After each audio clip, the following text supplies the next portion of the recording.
दोस्तों स्वागत करती हूँ। एक मैया का गाना सुनाने चल रही हूँ। शेयर कमेंट सब्सक्राइब जरूर करिएगा। धन्यवाद। कैलिया में कवन कसूर हो, नयनवा से दूर कैलू मैया।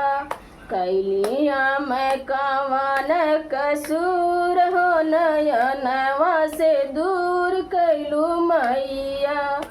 साझे सबेरे मैया दूधवा चढ़ाइले, साझे सबेरे मैया दूधवा चढ़ाइले। उहो नहीं कैलू कबूल हो, नयनवा से दूर कैलू मैया।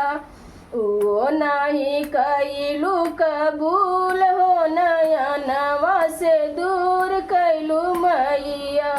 कैनी हम कवन कसूर हो, नयनवा से दूर कैलू मैया। कैली हम कवन कसूर हो, नयनवा से दूर कैलू मैया। साझे सबेरे मैया फूलवा चढ़ाइले, साझे सबेरे मैया फूलवा चढ़ाइले। उहो नहीं कैलू कबूल हो, नयनवा से दूर कैलू मैया। उहो नहीं कैलू कबूल हो, नयनवा से दूर कैलू मैया। कैली हम कवन कसूर हो, नयनवा से दूर कैलू मैया।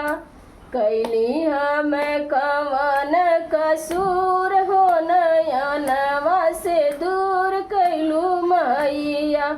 साझे सबेरे मैया अक्षत चढ़ाइले, साझे सबेरे मैया अक्षत चढ़ाइले। उहो नहीं कैलू कबूल हो, नयनवा से दूर कैलू मैया।